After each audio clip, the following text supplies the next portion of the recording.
Ko ingoa ko policy na ua me Salt Lake City Utah.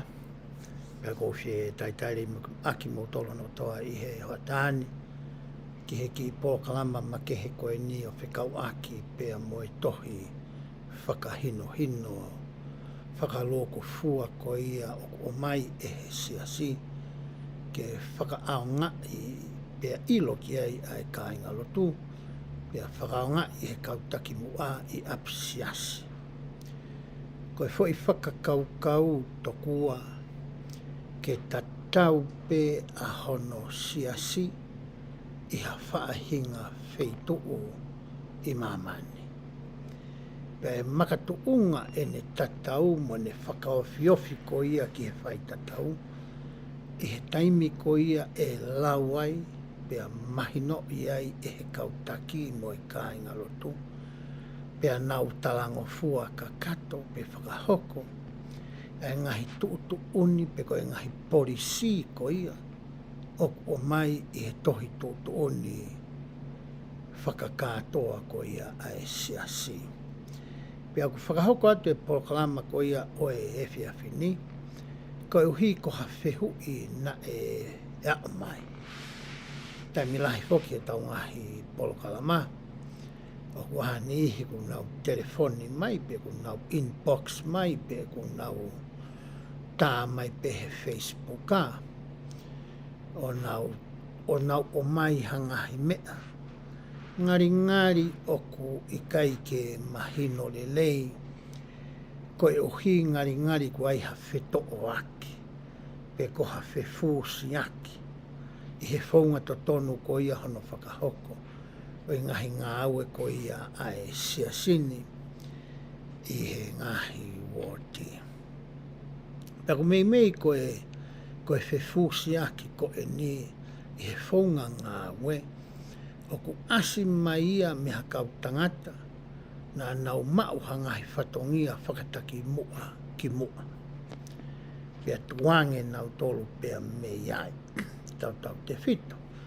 Pau ko hapaisten lau tohi whakasāpate, pe ko hapaisten palai meiri, pe ko hapaisten whine ofa, pe ko hapaisten kau mātua, pe ko hapisope, pe ko hanga tokoni pisope, pe ko hapaisten steiki, mo hanga tokoni pa steiki, pe ko e kau arerea anga, na nau ngau e ngai patongia whakataki mua koe ni, pe a tukuange ki ngau tolu. Pe nei e rewa ngahi whaunga na nau hanga o ngawe aki. O whatatau ki he ngahi ngai whakataki mua koe nā nau whai. Pea koe ngahi whaunga koe nā nau ngai aki. Nei mei koe nau sio pe ki he ihi koe nā nau fua ai whatongia tatau ki mua. Mo e whaunga nā nau ngai aki. Pea hanga pehe kau tangata koe o hoko atu. O whakaau ngai ai whaunga tatau. O i kai ke manatu e he toko lahi ia. Kua o mai e he siasi ai tohi tutu uni whakaluku fua. Ke hoko ia ko e lia hona, ke hoko ia ko e kāpasa, ke ngawe aki e he tangata taki mua ko ia e he siasi, o sisu Christ o e kau manuani ngā ki moini, ko o hi ke ua na whai ho tau loto, pe whai e tau whakakaukau, pe whai pe mea ku tau manako mohori ki ai, ka tau whakahoko a ene ngāwe, aki ai whaunga ngā ue ko ia, o mai e he whakamooi. Koe tangata hiwa i loa whoko ia i māmani ko Frank Sinatra. Koe tangata koe ni wai ne fo i hiwa oku pehe, I did it my way. Fo hiwa i loa ia i māmani. Koe whakakaukau o e tariwhihui o e ahoni mo tohi whakahino, ke ua na ia ha taimi ku tau ngawe aki ai fo i rea koe ia, I did it my way. Ka tonge tau ngawe aki, I did it in the Lord's way.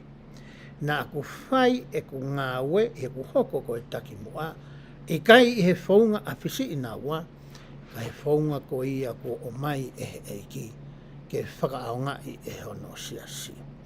Pea koe whehu i nā e anga peheni, pe e nofo ki e whamatala, aia u kai ki to tonu ke fuuloa ia i he whiawhini. Koe whehu i o whekau aki, pea mo e taimi ko ia ku osi ai papi taiso ko ia hataha tau walo. Pe toe motu aange ki he siasien. tau walu koe papia whanau koe wahanau re koti ihe woti pia ka pau ko ha papi uloi. Koe hare vai ngahi whaunga tu tonu o fie mau e he tohi whakahino hino ke whakaaungai e he ni ihi koe ku wahe i anke nau whakahoko ai o wau ko ia hono whakamau o e me mipa ke hoko ko e me mipa hono siasi pia whaki ki ai lau maari maa oni. Koe haa koa ai whaunga totonu. Koe whawhihu ia koe nae o mai koe kia te au. Paki moa ke utari ko ia ai whehui, te mua tala noa ke he mea ko ia oku iloa i he siasini koe o wau. Pe koe ordinance.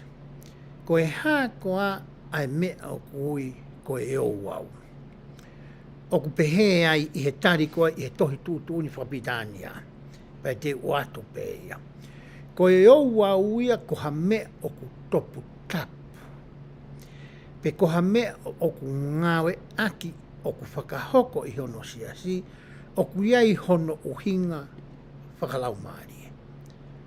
Koe taha ia a hono whakauhinga ai fui rea whatonga ko ia, koe o wau me rea whapitania, koe ordinance.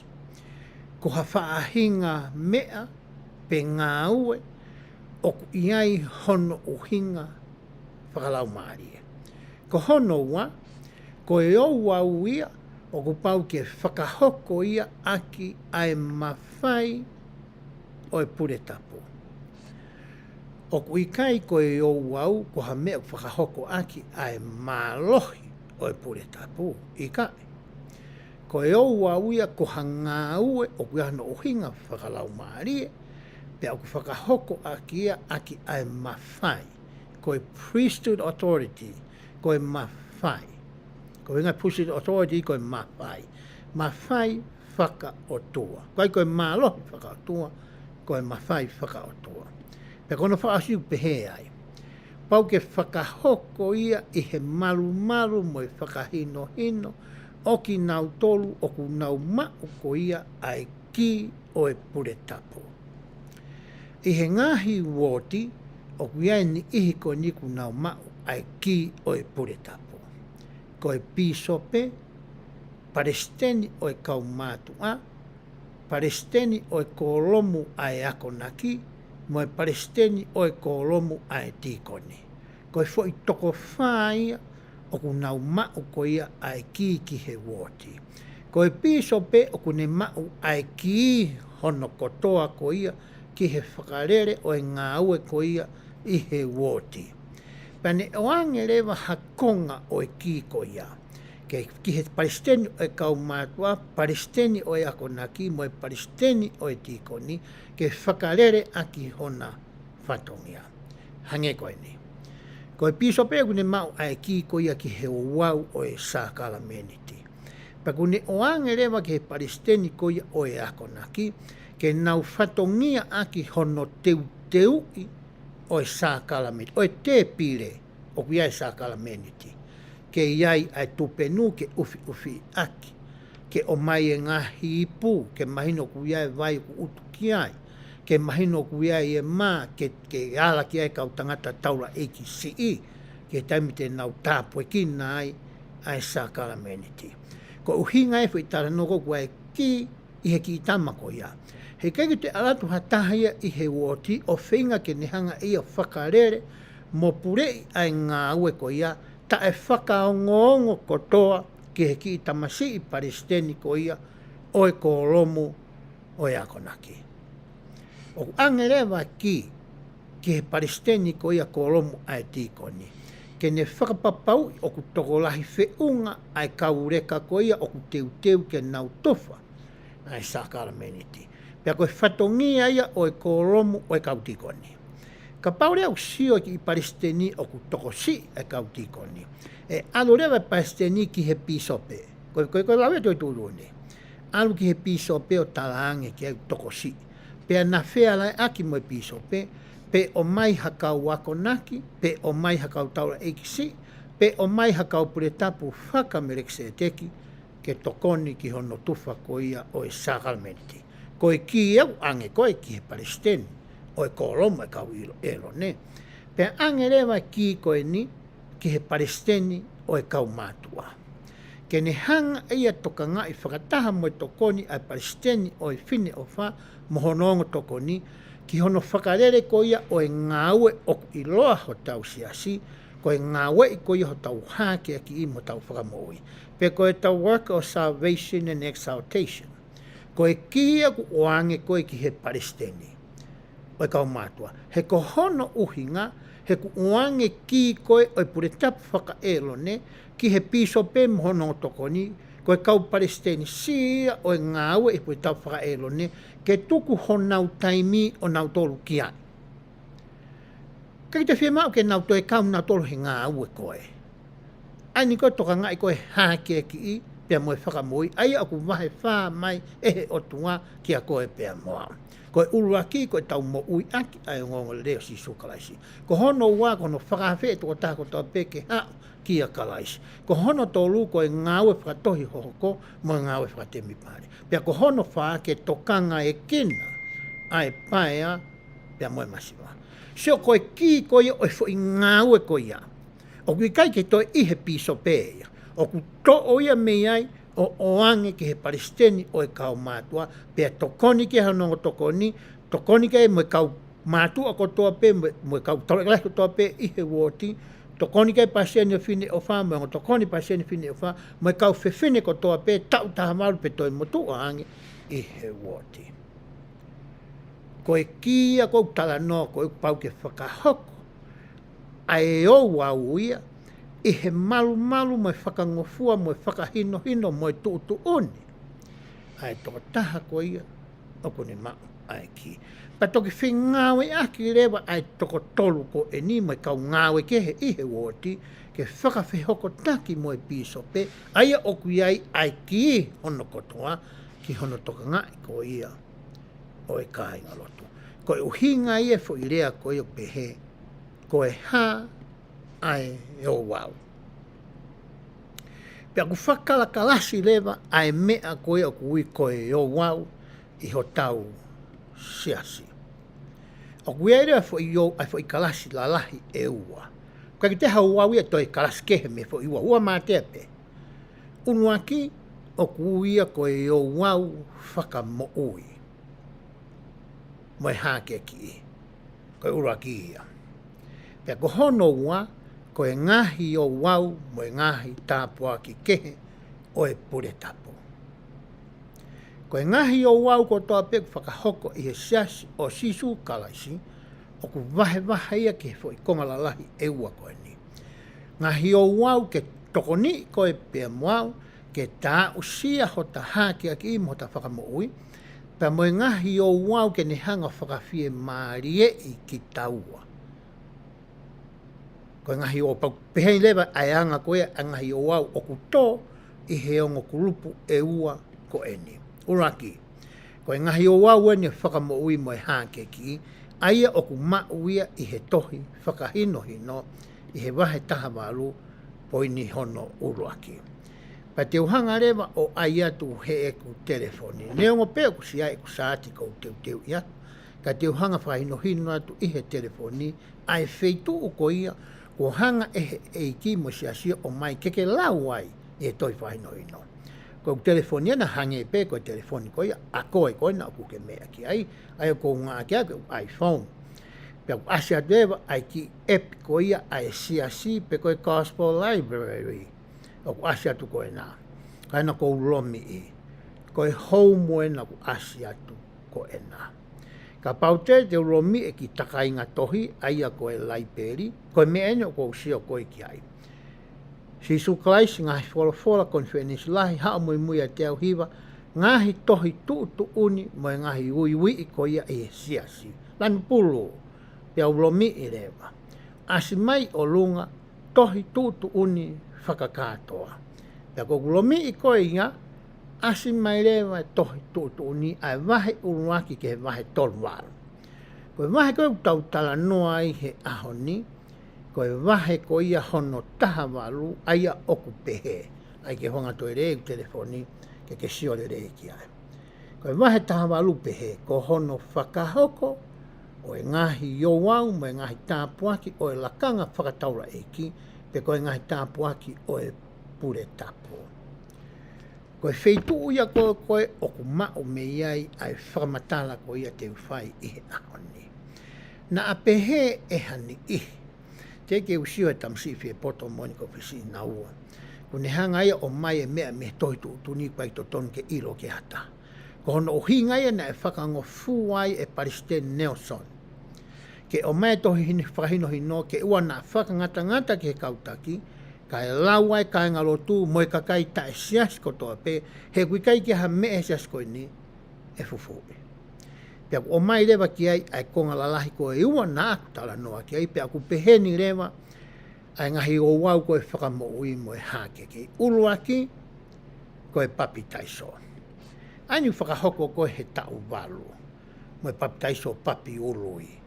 Koe uraki yo wau whakamo uia mo hake ki, he koe matapā ia ki he hala o e fuakama, koe matapā ia ki he pure anga o e otua, aia na e ha ere masi suklaisi, o ne tā ai sipinga, ke sio ki ai ai kakai koe na e mo ui i he kuonga motua, pea hoko tu uloa ke mui mui ki ai ene whanau, ka pau o ku nau fie whanonga i he hala ko ia, tene tataki mo ame ki nau tolu, ke maho nau hake ki i, mo honau whakamoi. Ai koe papi taiso.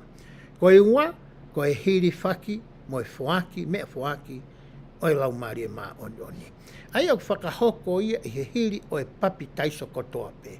Pe koe papi tau walu, pe koe papi ului, koe osiko ia ai papi tau walu, pe a whaipe ai whuaki ko ia o e lau maari e maa oni oni ia iai. Koe papi urui le waia e toki whai ia i ha sāpate sākala me niti o ku sio ai piso pe o ku whainga maaria ki ai ai tangata na e papi urui mo no ngahi kau ngā mea hono whamiri mo hono kāinga. Pe toki whakahoko le wai i apisiasi iha hou alotu sākala me niti. Hoko atu o wawen hono tolu. Fuaki o e lakanga taula eiki whaka merekse te ki mo e whakanofo ki hatu unga ki he hou e ki tangata. O ko lota ke ngā ke whoirea ko ia ko e whuaki ai pure tapu me rekse te ki. Pea whakotuu ki ha lakanga i he pure tapu whaka me rekse te ki. O hange u ki mahino ngofua ange ia. O hingai au pehene. Fuaki koe ki a koe ai pretapu merekse te ki, o kuia e ngahi lakanga koe ni. Koe kau mātua, koe taura eiki lahi, koe fitungo fulu, koe pēteri ake, moe apostolo. Koe lakanga ia nima, kau mātua, taura eiki lahi, fitungo fulu, pēteri ake, pēa moe apostolo. Koe lakanga ia nima, i he pure tapu whakamerekse te ki. He kohono uhinga o hoko ai ai pure tapu whakamerekse te ki, ko e tahaya ngahi si tepu ki o whanonga ko ia, mo o whenga ke mau ho hake ki mo whakamoi, o ku ke mau ai ai totonu, mo e ngofua, ke mo ui tāu ke iai ha mālohi. So ko taimilea ku mai e mālohi. Ko e mawhai, ko e pure tapu e kuia ko e mawhai. Koe tango ke mo ui whiunga mo tāwai. I ho tauhia ngahi whekau, i he rea o ke ngāwe aki, i he whakaukau o ko ngā ki au, mo e sio hoku mata, mo e hāfua mea kou whai. Koe taimi rewa ia ko uiai whahinga mālohi ia. O ko ne hanga rewa e he mālohi ko ia, o ne lawa i ki o atu ka koe angofua ke hanga whakaawa aki, ai ngahi matapā o e langi, i he taimi o ke whakahoko ai hangahi tāpu aki, whakapuri tapu. Hai e tohi tokanu ngai whakawā wahe te au uataha. Me stolu walu, ka pau te ki lau tolonto a whito walu rere hifo ai. O kui kai ke lava e hawhainga mālohia ke ne whakaawa matapā o e langi, tuku kehepe ataha o kuanga mā oni oni. Ka whai lau e vesi ia. Koe taimi rewa e ku hū mai ai, ai fo irea ko ia ko e mālohi. Nau talatu ke kamataanga i tau pōkala ma o ku kehe ai mawhai te moe māloi. Kono kehe en kou tānoa ki ai. Koe mawhai ia, koe mawhai whakaotua koe e pure tapuku o atu koe ki a koe. O ku whakanofo koe ki ai. E kui koe pure tapu, whakamekse te ki. Pērewa ngahi lakanga o atu ki a koe nā aku lawe ki ai. Koe mālohi koe, mo tae mālohi ho pure tapu, o ku makatuunga ia koe whakafoi tuitoi. Hange koe ni. Tai ngou tau kai ki sia sipa tau mo ui whiunga mo tau, ka pau koe ka kai tangata ki tau tolu. Koe tau alu koe tau tahamaru pe toi mo tuange, koe tu tonu ke tau mao. Pe whanof ka te ki tau tolu, ai ma whai koe pe tau whame se te ki. Pe wahe ki halakanga, whanof ki halakanga koe kau mātua, pe koe tau lai ki lai. Koe ma whai e pure tapu. Ko taimua te tau mālohi ai, pēha taimea ku tau, pēha nihi tō lahe tau tō, tau osi vai tau tō, ria tapuange, pēha mo mautolu ko ia. Ma osi vai mautolu he siasi. Tau pehe ku mau whai mato e ngahi ulunganga, ko e ngahi ulunganga ngai ko ia, o ku ikai kene toi o mai e ia ha mālohi, ki he mawhai o e pure tapu. Ko kei mao befo i mawhai, ka ku hala le ia, mawhai mālohi tāmate. He kohono uhinga o ku makatuunga mālohia me ku toonga moi. Kai te ke he mawhoi puha uhila o mea rere. Ko taimi ko kueia e mālohi mo iwi he puha uhila koea ko starta ko mea rere mo ui. Pea ka pau kuea i pe fo i puha uhila e ka uhala rere ki a mālohi ia. He kai ke mo ui o fo i misini o mea rere au. Pau ke alu ko whakafonu ho o puha ke toi maha mālohi ai. Pea tika alu maha fo i puha fo. Ko e whai ke ia o e mawhai me he mālohi. Kono hingai nā peha tuai he taonga whakauhingai ai o wau, o ku ngai aki ki ai ai mawhai. O ku ikai koe mālohi, koe mawhai koia o e pure tapu totonu, o totonu ke whakahoko aki ai o wau koia. Hoko rewa ai o wau hono whau pehe ai, koe entau me niti koia i he temi pāre. Ko whairea koe endowment, pe koe endowment ti ku whauinga ia mehe, ko ha mea ofa, pa mehe otua. O ke alu ki he temi pare, pa ke mauai ai mea ofa, ko eni. Koe ke mau i whale loto, o kai ke mau ia i api, o kai ke toi mau ia i hawheitu, o ku mau pe ia i he whare o e eki. He koe mea ofa ia a ana. Pa koe wheitua ku ne tala mai te ke aruange ke o atu ai pa ke mau, pa ke inasia he me of koia, koe tempare. E aru kia tamasi, ta hit me whiwhine ko toa pe, ku tau tahamaru pe toi motua. Ngā ke tau whanau, teu ke ngā whekau, pa moe ni ku nau mo ui whiunga mo tau ke mau honau in tau meniti. E koe si te puia koe hono wha. Ko hono whaka o si rewa, ko hono sila i koia o e ngahi whamiri i he temi pare. Ko sila i ke hai whakataimi, pea tolonga ai hai koia o taengata. Ko ste whakaosia ki he hala koia, ke tau wausia ai, o tau hākea ki imo tau whamoe. Ko uhinga e fo i o wau uruaki, ai o tau pehe, ko e o wau o e whakamoe. Kono winga ai. Sai, tau aurewa ki he o wau koia hono hoko. Aia koe ngahi tā puaki, mo e ngahi tā puaki kehe ko ia o e pure tapu. Pehe lau koe tohi whakaino hino. O hanga e hangahi o wau, mo hangahi tā puaki kehe o ai, ke lama e whanau ai otua o mau ahono mālohi, whakamoui, whakawhie mārie, mo e whakahino hino. O ko hiki atu i lalo ai ngahi o wau, mo e ngahi tā puaki ko eni, uraki. Ko hono whakahingoa, mono tāpua kii, o e whānau. O e pēpē, pe ko e whānau te kai ke tau waru. O tāpua kii nau tolu. Yo tau sia siu kai ke papi nau tolu, o tāpua kii nau tolu. Ko e o wau ia ko ia, o ku kau ia he o wau whakawhie maari e, kau he o wau ko e kuma whakahino hino, o wau maua e ngahi tāpua kii. Pe ko e o wau ia ko ia, o pau ke whakangofua ia e he mau mawhai, kai toki lava ke whai. Aia koe toko taha koe o kou tānoa, kai koe piso pe koe taha koe ni hanga whakangofua I honongo toko ni, ke ne o mai fi whangafua ko ia ki ao. Pe wale ngai whei tu ulava whakahoko ai tāpua ki pepe, pe tua pake whanau. Lava whai apsias, lava whai api. Pe ko apsias, ko e ngofua, e mauia me toko taha pui ai ki, ai a koe pisopea. Kai ke kai pa sen kau matuai fo i ki koe ni, o kou tāno kei.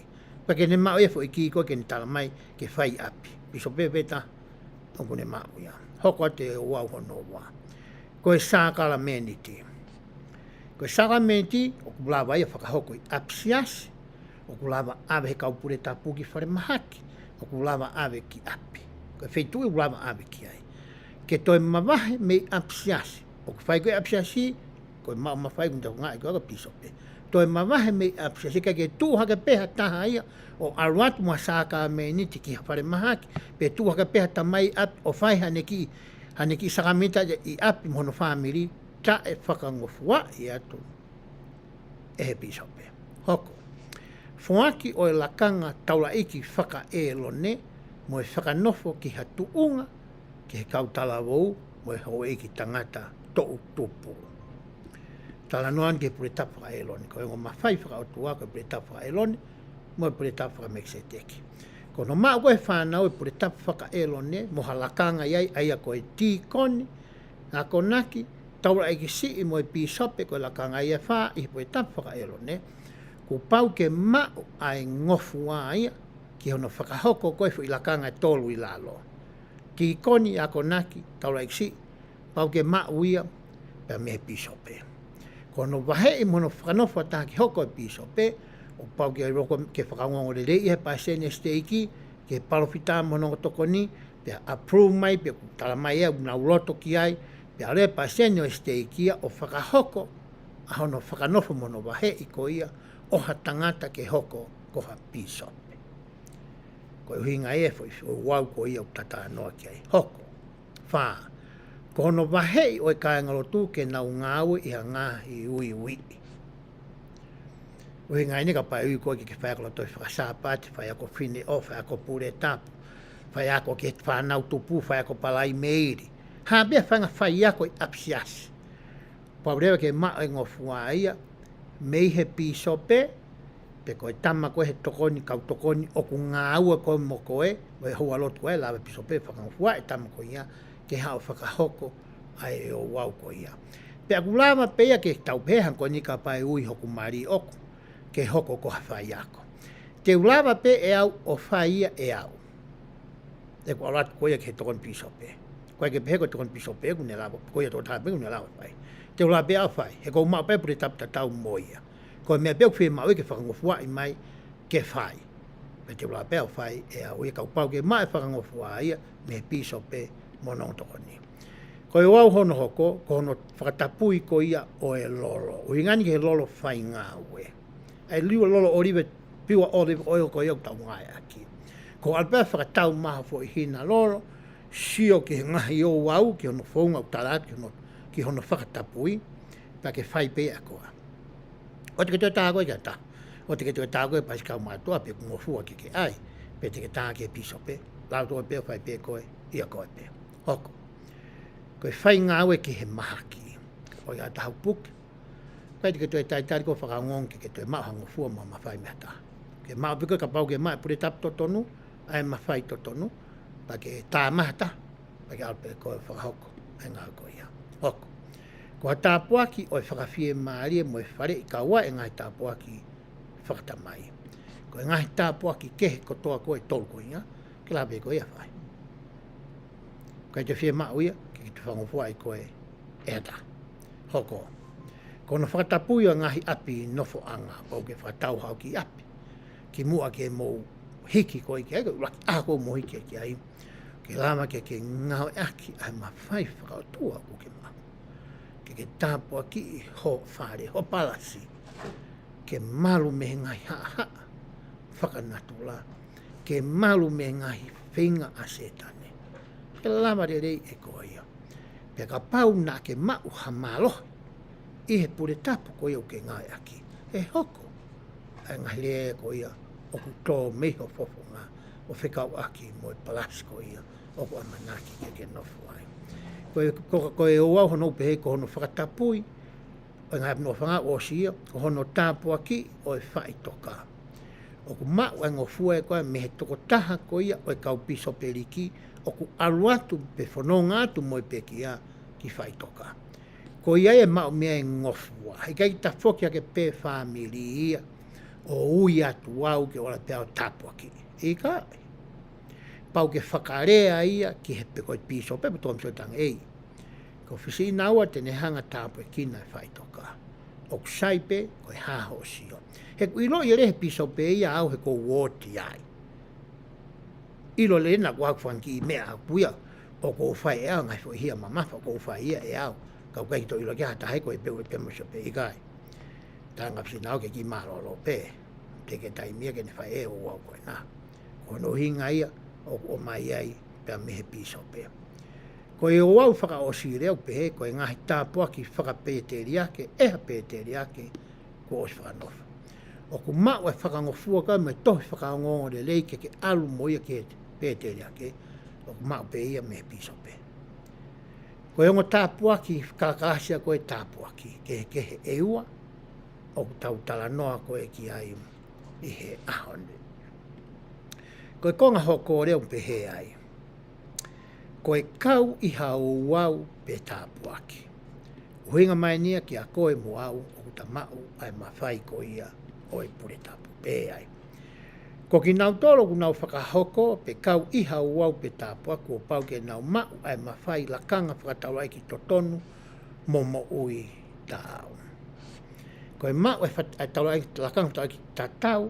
totonu ia pe toi ma o lunga ange pe mo ui tāu hange koe ni ka pau wahe i ha taha whakanofa taha ke ne hoko ma e lakanga koe kau mātua ihe pure tapu whaka melekse teki. Ko ki nau tolu pe ungofua ke tuu ihe siakare, a ki nau tolu ku nau mau ai lakanga koe kau mātua, pe koe lakanga koe taura eiki lahi, pe koe lakanga koe fitu ngofuru, pe koe lakanga koe pēteri ake, pe koe lakanga koe apostola. Ko ki nau tolu pe ungofua ke nau tuu ai. O kai ke tuu ai ha teu kau mātua ia. Pe tuu he siakare ia ha taha taura eiki si, i kai. Ka uhingai fo i whakarea. Ka paurewa e whakanofo hataha ia, ke taura ekilahi ki he lakanga o koe taura ekilahi ihe pure tapu whakamekse teki. Hei kai ke lava ha kau mātua ia o tuu he siakare. He kohono uhinga koe whakahoko o e ngahi lakanga ihe melekse teki o ku mā o lunga ange ai lakanga koe taura ekilahi ihe lakanga koe kau mātua. Koe nihi pente naulawa tuu ai, koe kau taura eiki lahi pe ku iai pēteri ake ai steiki, pe ku iai ha apostolo ma fitunga fulu ai. Ko ki nau tō peu naulawa o tuu, o whai ai o wau ko eni. Ka uhinga e fo i whamatala ko eni uruaki nā tala noa ki ai. Ko hono hoko atu pe. Ko e anga mahe ni koe tuunga mo ui tāu o ku tatau mo ia o ku whekau aki mo e mau hale ko meni i tempare. Kono whaka uhinga ia e tohi whakahino hino, ai me o kui koe mo ui tāu. Ko hataha o ku iai haane reko meni temipare.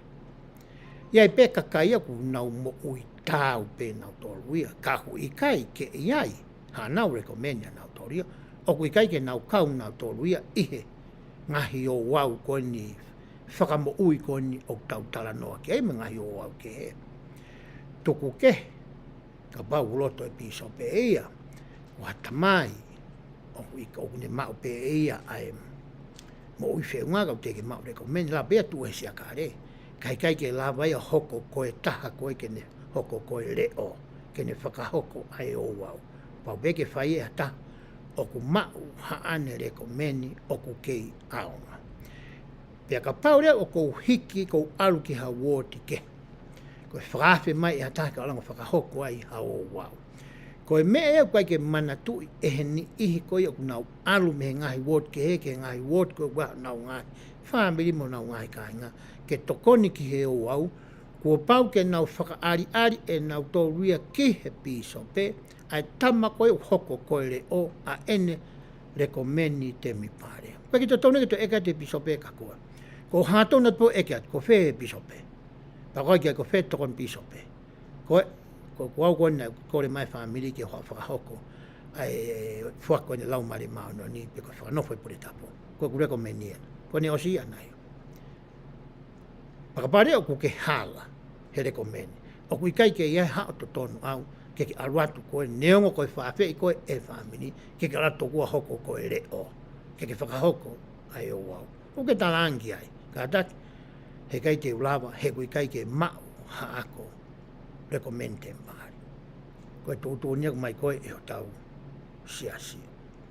Hoka te ai lau koe a toi whahinui no. Ka neongo ia whate tamu hino e lau maari e mga whahinui no e mahi koe ni e lau ki whangofua e kau piso pe o se te ke ngai tamai mga o se pāniti hai nā kulawe ke ai ke nau kau he ngai pōkarama. O ku totonu ke kau hataha o ku ikai totonu ke kau hataha mau lakanga whatu pe mau pure tapu o ku iai haane ngai anga hala ma mapa ko te eki whakarerei. Koe anga hala ma mawha he taimi koe na sisi au pito. Koe taimini toi tānaki mai se asia ngai mea ke he ia ki ai. Ko whakawhe i koe ka pau ke fie ilo. Ke mea ko kui ho tau siasi koe anga hala ma mawha. Alo lau e toi whahino ino. Ka pau reo ku ke kau pe ku ke whai pe ku ke efhia i he ngahi mea ko ia. Hei kai te ke lava ko ia o tuu he sia kare pe te ke kau i hono whakanofo o ko koe reo i he ngahi i o wau koe ni. Hangu mena u talatu ko hinga ku pia tuai ku kehe aho ni na koe ke mao e koe fwoi mao motu aho. E ki fwoi mea pe wha pe fihe taimi koe. Koe aho ni e ku toi tāna kau e hae whare ia ai. O ku kau e kai haa ia ai. E kai haa koe ni habea taha kāsia te mea tu api. O ku kau ia ai. O ku kau ai kai haa pānga. Hange koe ni. Ka pau hata mau ko mau nga moi ko ia pa ku ko fa mo mo di ka ia te ko ko ngau ke pe o mo fai ka to i kai ko tala no an ka pau hata ku ia pe ko to vai wa silina ta o ke fai ko yang hala mama fai ia tau sia si tau to pe wale nga yang hala mama fai o pe mau ke fai fa ta re ko membership pe ko hopo i hange ko taimi ko i fo ide on ko fa ta re ko taimi ko hopo ka pare tau fai nga me ko ia tau talangi le pe tau tau ila mea. Tau o te tango ke whai ha mea tamu kou ki mo ua au. Kei ke ulawa atu au ke mea koe nau ke kore mai. Hoko te lai toi. Koe anga maheni o ku kau koe kau taki lakang whataula iki kau tamau pure tapu pe kau mau lakang whataula iki kehe o ku nau hoko ko hakau me mi paofia whamini ngai kau ngā mea ku nau mai o ke heo au pe koe tāpu aki. O hinga nia koe kau taki lakang whatau eki, ke piso pe mohono tō ni. Koe o au ko tō pe ku whai tōn ke hatahe nā tōru e tū ai. Pe ia rea mai kau mau lakanga pe koe kau mau pure tapu i he whamiri, mai ngai kau ngā mea ofi. O kai ke whie mau pua tapu aki pe ke lere fusia kārea mahu toko wanoa. O kai te au maha ni maha tā ke pepe. He koe tapu aki i koe pepe, koe ala ni mamata u ki he lalo ke pepe ki lalo o hapa ia. Pe hika reiwa ni mahema ka kai ko toa pe o ala atu ki he uma ko ia oe toko taha i ho tafa aki to hema. Ta kone fe unga pe ki foi toko lahi ko ia. Pe fe unga. O kai ka uhi ngai ke pe ke toko lahi ka kai pa pe toi saya ngai ai tapu aki e whai.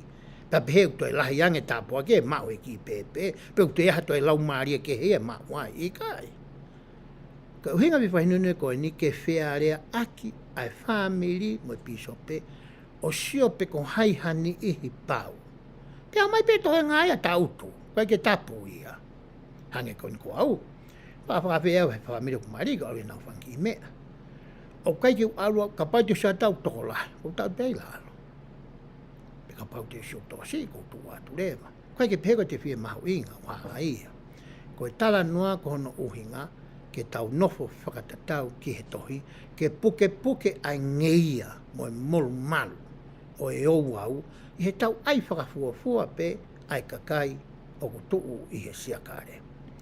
Ko hono hoko, e whea reik whataha tō tako e nau tānua ma uou au, pia mai kau tama koe piso pe ke ilo mahai taimu whai ai. hoko la tau pe ko taimi ko e o to ta pe to ko ua ai pe a o ma ula kanga taula eki ko taimi ko e ka pau to taimi ka pau to ta pe na hi fa ta pe na ngoni ma ke ulo to ta ka to la yangi hiki fa ma ai ni ma ke ulo to ta ma tau pe na wala na ni ma he ma ke ta fa ki u ma ta mo ta fa ki he ma pe na fa hoko leva ai o wau ko ia o e ai o wau pe ko ta po aki kono whakahoko pe mau e ngahi o wau me ngahi tāpua ki e ni, e whe mau ke ha whakangofua me mau mawhai o kune mau ai ki to tonu o la kanga whataura e ki. Ko e ki koe pure tapu koe o tau i loi pia tala noa i holo i ngahi wōti o ihe piso pe. O wai ni tō lahi nohonga whakauhinga i halai ai ki koe ia. O pe he to kua e kāinga lotu eni i, mai kau pi sope eni i, mai kau pai sesteki eni i. Ko e uhinga kia ko e ni ke nau whai te riha pe nau tōluia, i he tuutu oni mo mea ko nau whai. I he tohi whakahino hino, i he wahe koe taha ua tolu wha, o e tohi whakahino hino, o wae wahe a whika aki mo e ki ko ia o e pure tapu. Koe ke umau le pe koe wahe tolu, pe koe wahe wha. O whamtala i ai o pehe. Ko e ki o e pure tapu ia, ko hono uhinga o wangi ai ke piso pe mo e pa seno esteiki, ke nau whakapapau i koe ngahi o wau ko ia whakaotua. Whakawhie maaria mo whakanonga, pe ko ngahi o wau koe ke hākea ki mo whakamoui, o ku whakahoko ia e he mawhai toton, o ku whakahoko ia i he wheituu toton, o ku whakahoko ia i he whaunga toton, Wingo angai koe kei koe ai ki. Whakahoko aki ai mawhai totonu, wheituu totonu, whaunga totonu, i he taimi totonu. Hange koe ni. Koe hoa baptisa tauwalu. Oku totonu koe ne patoa pe tauwalu, koe taimi totonu ia ke whakahoko ai. Koe wheituu totonu ke whai ai, koe vai papi i he whare whakasteiki.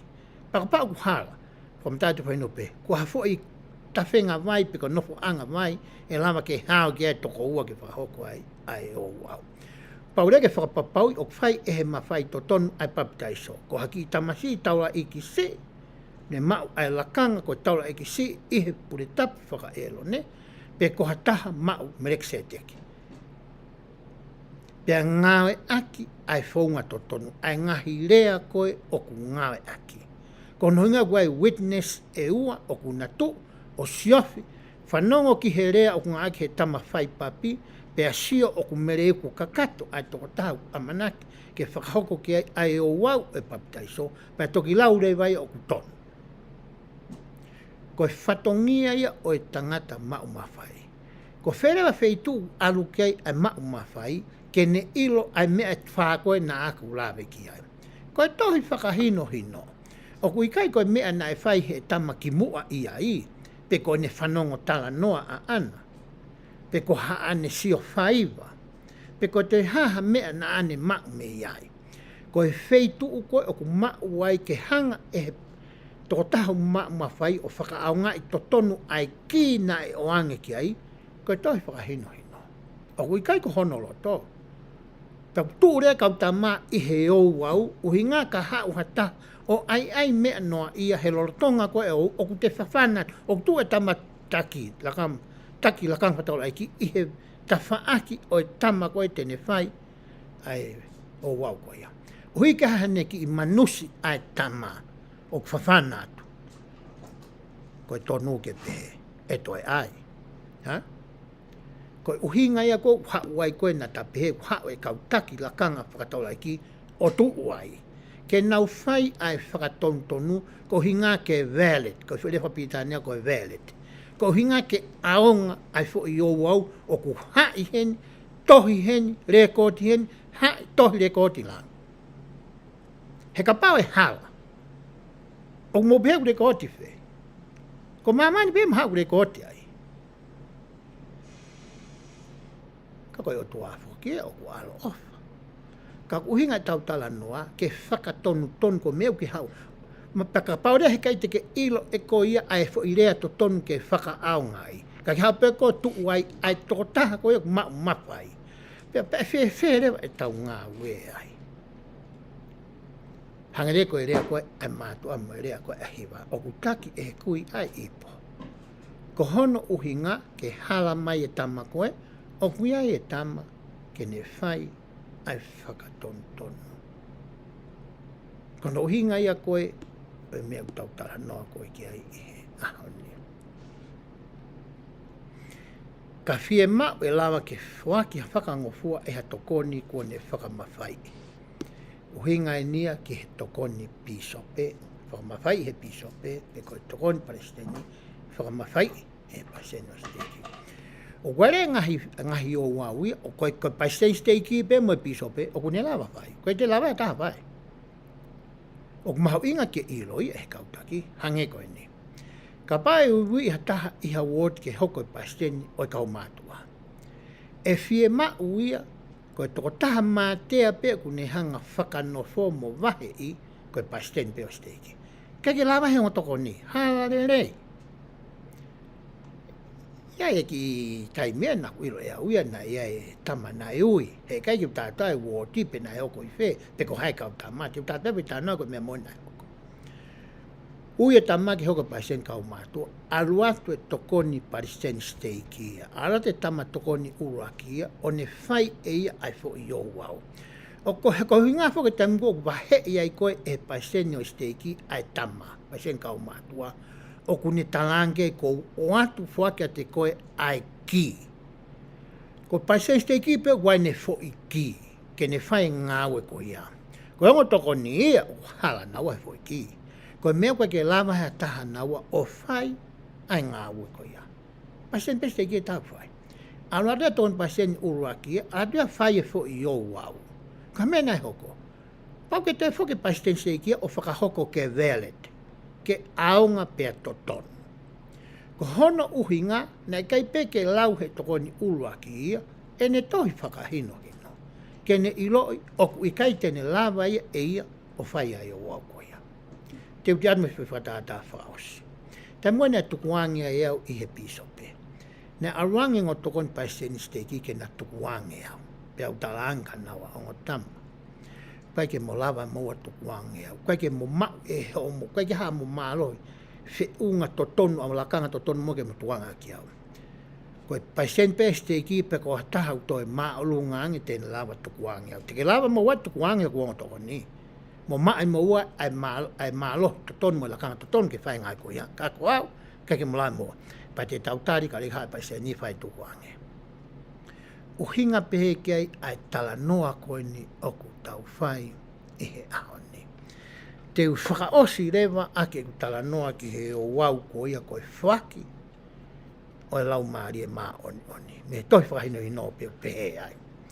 E lava ke kau hataha maulakanga whakamerekse teki e toko ta pe toko lahi ange i he hiri whaki ni maa. Na tok baptaiso no kuki mokopuna tau waru. Na umei lava le rei pe ia e au o whai toko taha pe e au mo e toko ni piso pe. Kei te whē mātā ke au ki ai. Lava le rei pe a whai.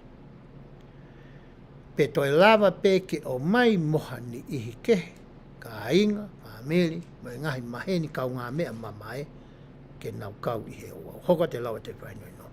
O whakatatau mo e whakahino hino, e kau piso perikia. Ka uhinga foke whakahino hina kau piso perikia. O koe ka fui whakahino hino pe whakapoto whakaata mai pe. Pe koe fui whanongo tala noa pe. Koe whakahino hino whakawaa ia me toi whakahino hino konu tau tala noa ki ai. Koe wheitu ia whakawaa e me nau whakahino hino. Koe wheitu whai kia e sio. Koe wheitu whai kia e whakatotolo. Koe wheitu whai kia e mui mui. Koe toi whakahino hino whakalufua. Me hoka te lau koe a ai vēsio. Te nau hiri whaki whaka maa ho nau ni maa i he ulu o e tokotaha. Koe tokotaha koe tene whai ai rea. Koe tama ko ia ku pau ke mau rekomeni te mi pare ia. Ka ke lawa e taha ke toi whai. Lawa e tama ia tu uai.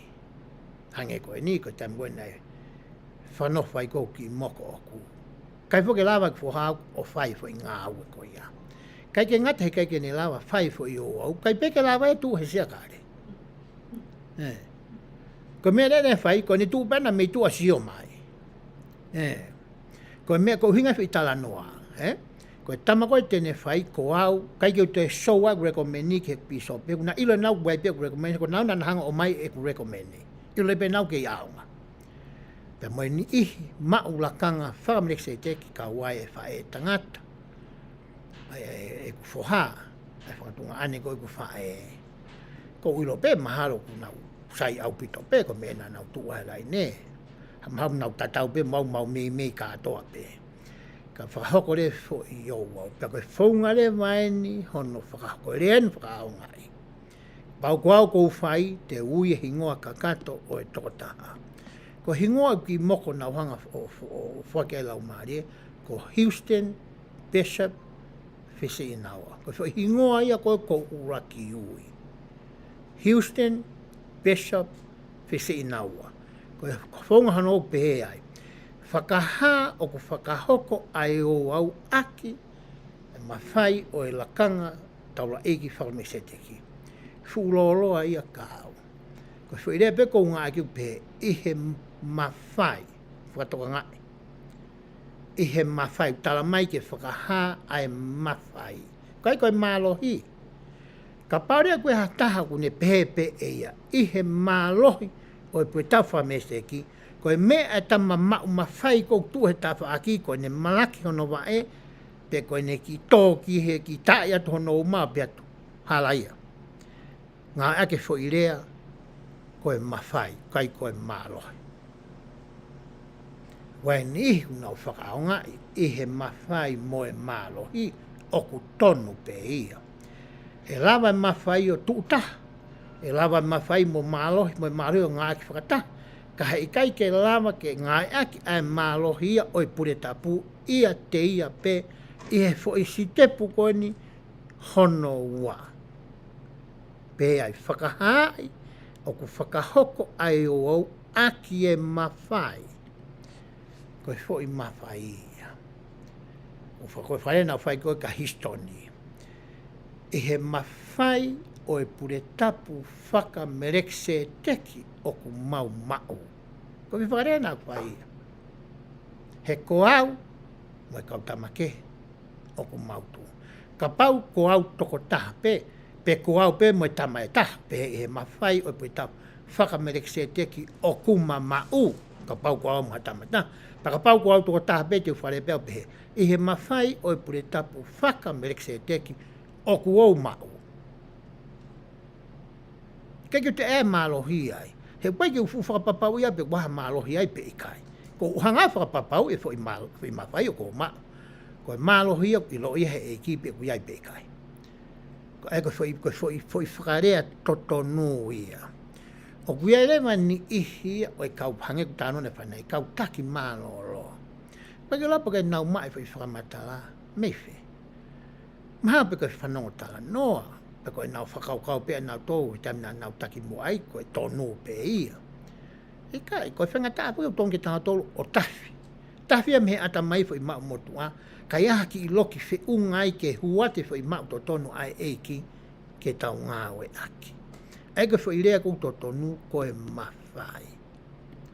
Os koe pahole pe rewa pe a tolu. Whakamau ai toko taha, koha me mi pa sasus kai ka māke mo. Te ngā pe histoni ko e nā pai. Osko pēr ti he mawhai po e tau whakamesek mau. O ku mau whakamau koe ke hoko. Ko e memipa o e siasi o sisu klaisi o e kauma oni ihe ngahi aho ki moine. O kai ke whakamau ika pē ke hoko ko e memipa e woti pounti fulu taha wā ika. Pe ko e steak sol e ki Utah Tongan steak ika. Whakamau ke hoko koe me mipa ai siasi o sisu klaisi o e kau maani o ni ihe ngahi aho ki meni. Pea hore whi rea koe ni.